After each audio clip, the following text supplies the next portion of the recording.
Hello, I am Commissioner Emma I. Darnell. Welcome to Mighty Five Conversations. Conversations is a monthly information and communication program focusing on the sustainable community, economically strong, environmentally safe, with liberty and justice for all. Thank you for joining us. I will be back in a moment.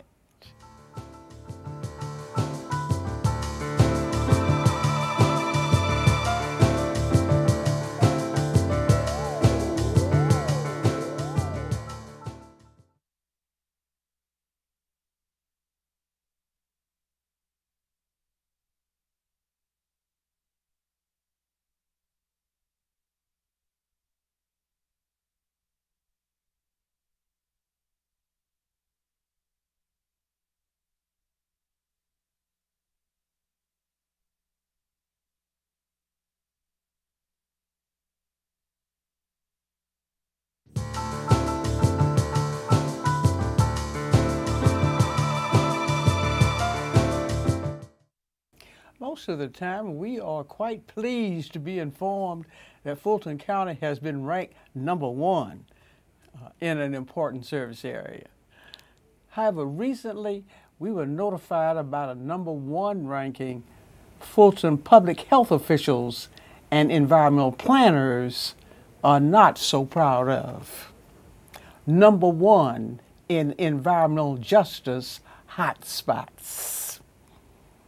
According to the Greenlaw study, Fulton County has more high pollution blocks located close to low income and minority neighborhoods than any other county in the Atlanta region. Let's take a look at the high pollution blocks in the 14-county Atlanta area.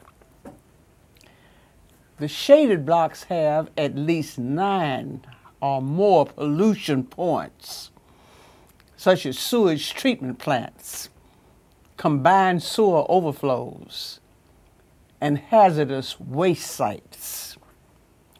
While scattered throughout the region, the hot blocks are concentrated in central Fulton County, city of Atlanta. Also, in a study by Fulton officials in 1996, we learned that 2 of the region's largest sewage treatment plants are located in Fulton County. R.M. Clayton on Bolton Road, Atlanta, and Utah Creek on Tulane Drive in South Fulton County. Our topic for today is environmental justice. What's going on? Joining me in the conversation today is Monica Robinson, environmental planner for the Department of Health Services. Ms. Robinson earned the Bachelor of Science degree in Environmental Science from Mercer University and a master's degree in Business Administration from Mercer University. Welcome, Ms. Robinson. Thank you. We get our chance Yes, we do. to inform this community about the seriousness of what we call environmental justice. First of all, Ms. Robinson, maybe we need to let the public know why public health officials are so concerned about this situation. Well, environment is one of the factors considered part of the determinants of health. And the environment, as well as such as the personal, as well as social and economic factors, determine what an individual or population health status is. So this means that when we talk about health disparities and improving the health status of people, we have to look beyond simply personal habits like diet and exercise and look at the total environment in which they live. That's correct. To take a look at things such as not only the natural environment and how we may affect those changes to the natural environment, but as well as our built environment, our plans towards what we construct and where we construct them and how it affects our total being as we live, work, and play. We have in District 5 a high incidence of asthma, respiratory, and pulmonary diseases.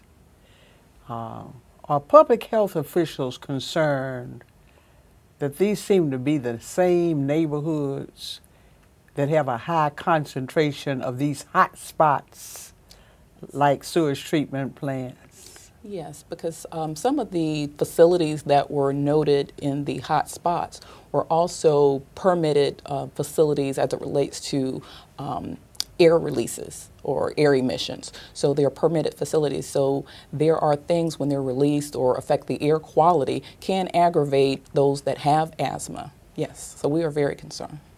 So public health officials continue to emphasize good health habits, but have also entered into this whole area of environmental health. Yes. Is that correct? That is correct.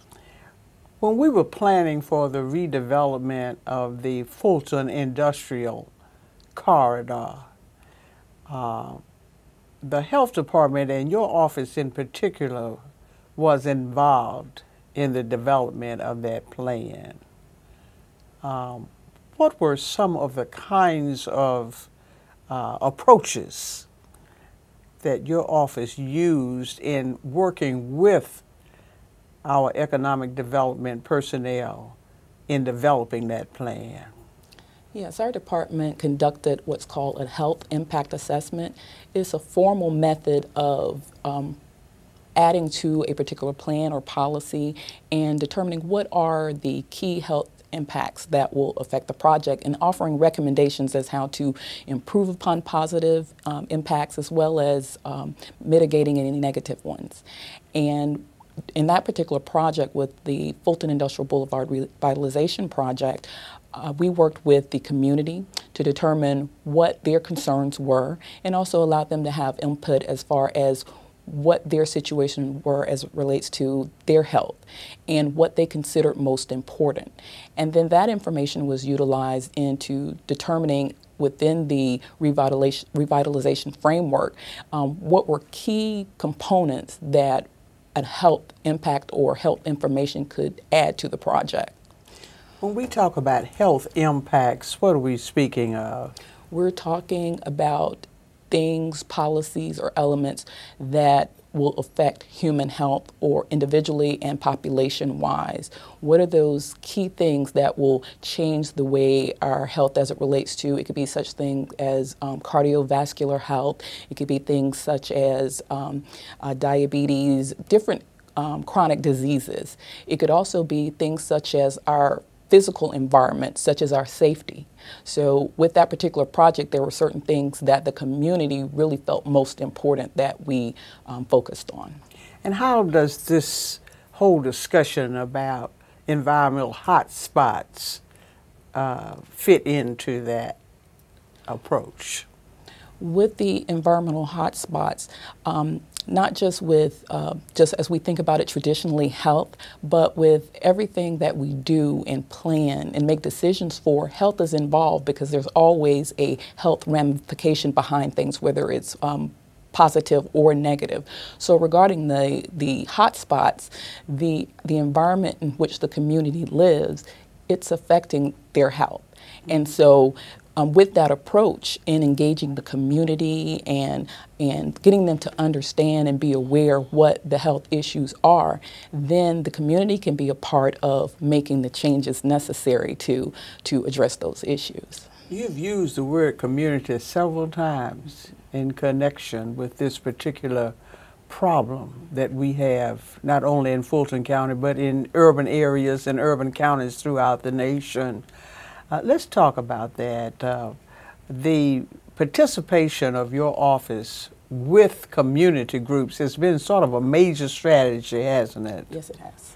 Tell us about that, some of the community groups that you've worked with, and not only in the Fulton Industrial Corridor, but also in the number 4 hotspot in the Atlanta region, which is along the northwest corridor near the Beltline.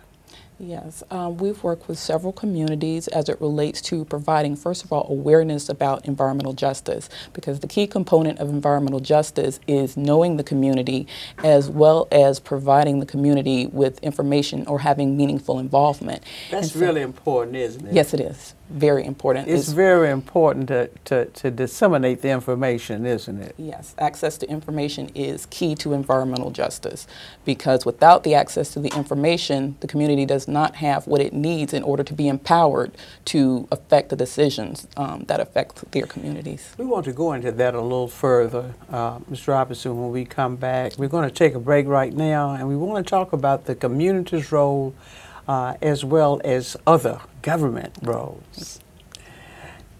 We'll be right back in a moment. Stay with us.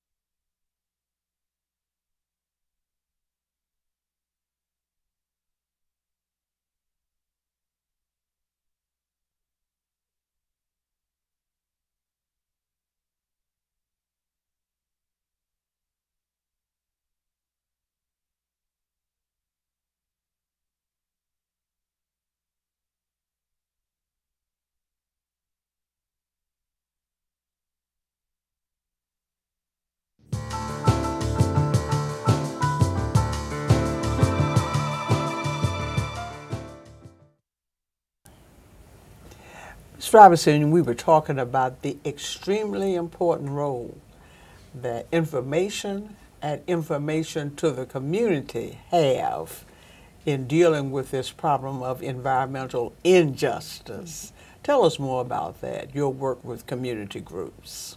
Yes, the work to date has included such thing, first of all, awareness, that people are aware of the issues or the pollution points within their neighborhoods and understanding what hazards are.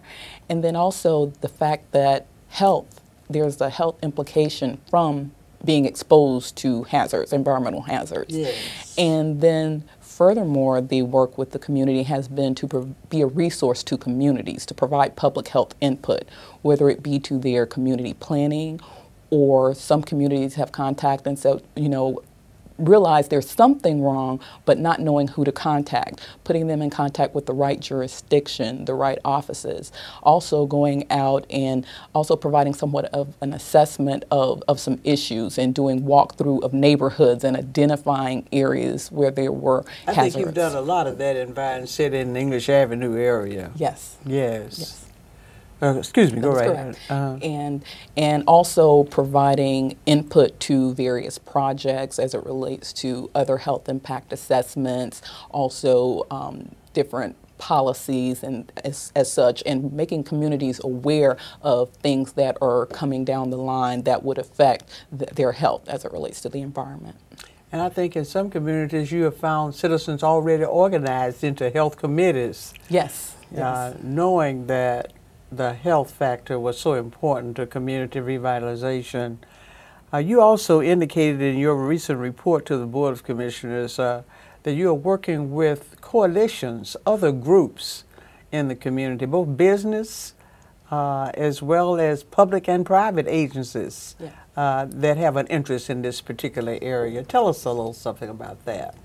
Yes, it's important that all groups within the community, whether it be residential or the business community or educational, that's correct, and the from faith the government, community, the faith community, as well as the governmental agencies from local all the way up to the federal level, because in order to solve the issues of environmental injustice, it's going to take everyone participating. It's intergovernmental, isn't it? Yes, it is.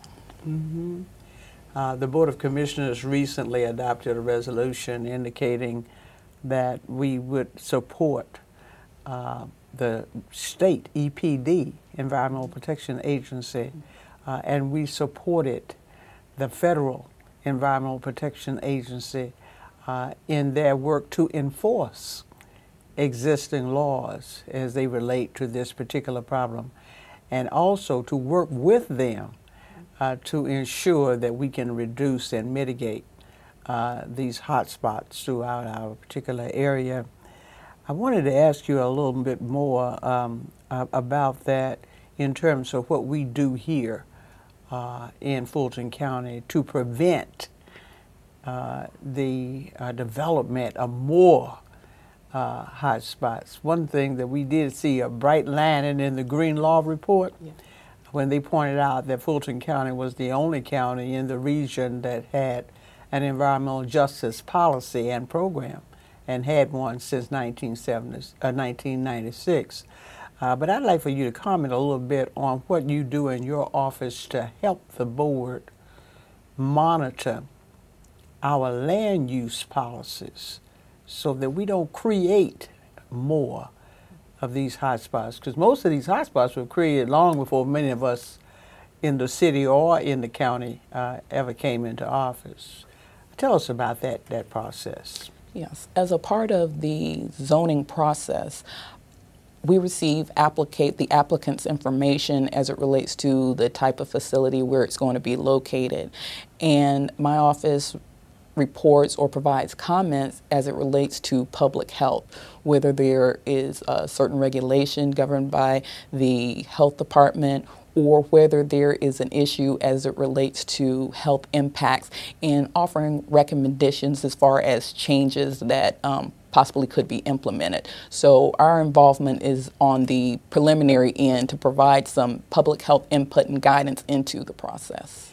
So that when really the board receives the recommendation from the county manager, then the county manager's office has reviewed the recommendations of your office with respect to possible health impacts, yes, on that particular application.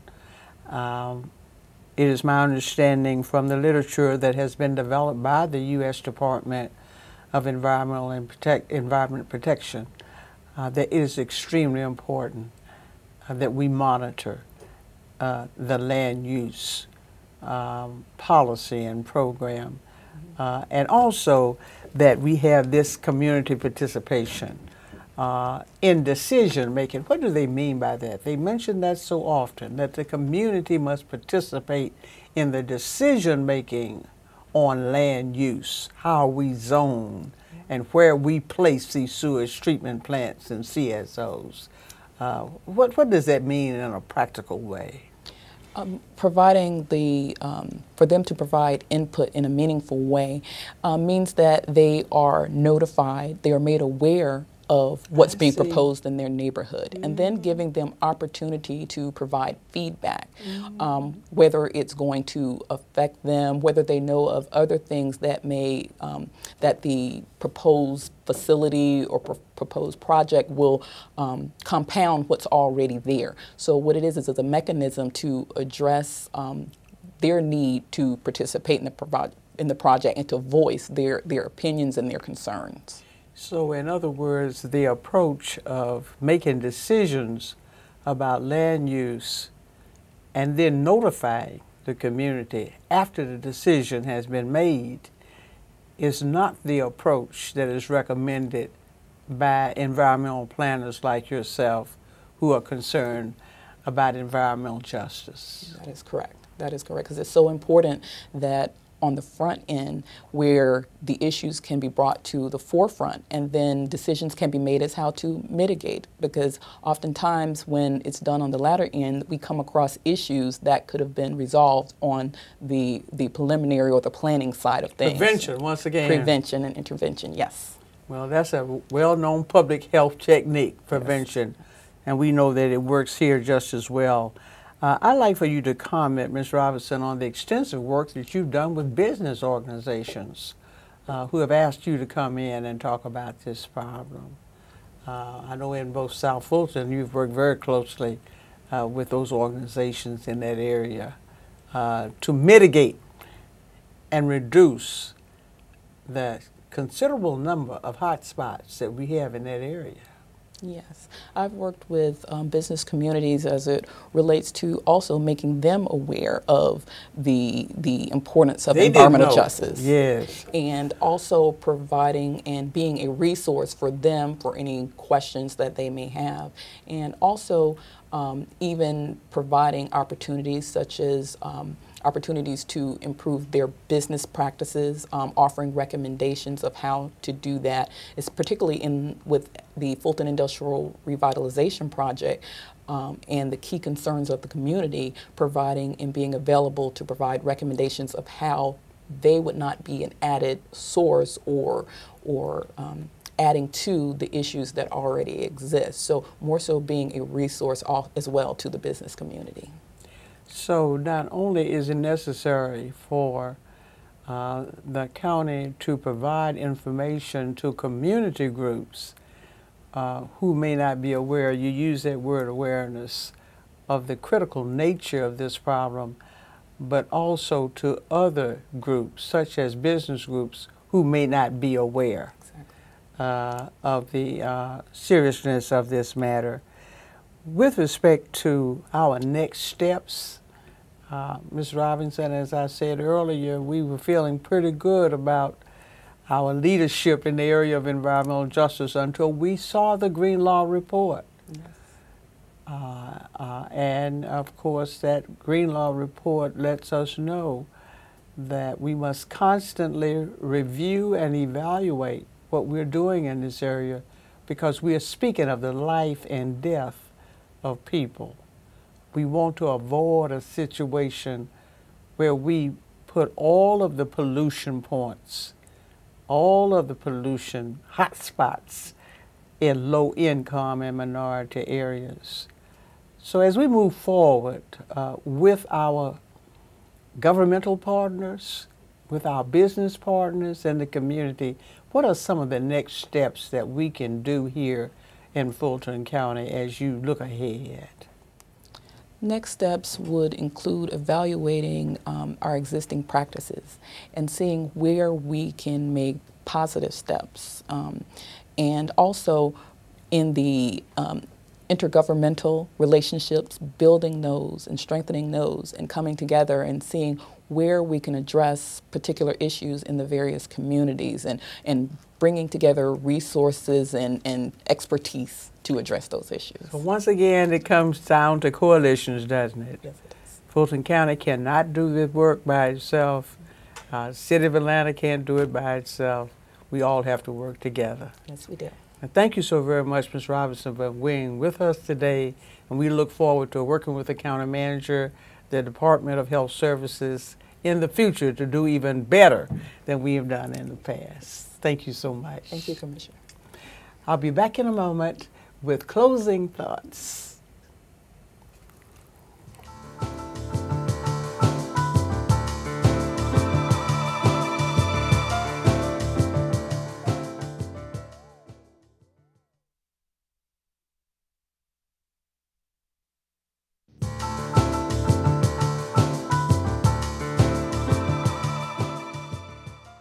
In 1995, in a special report to the Board of Commissioners, representatives of the Department of what was then the Planning and Community Development Department stated, and I quote, "While a forerunner in environmental justice research, Fulton County must make better environmental decisions," end of quote. It is clear from the evidence that in the areas of both policy and programming, including land use and permitting, we have come a long, long way. However, it is also clear from the science that there is still much work to be done to reduce the greater environmental and health risk to residents of low-income and minority communities throughout Fulton County. If not us, who? If not now, when? That's all the time we have for today's program. Until next time, stay strong. To learn more about today's conversation, contact me at 404-612-8222. That's 404-612-8222. You can also email me at emma.darnell@fultoncountyga.gov.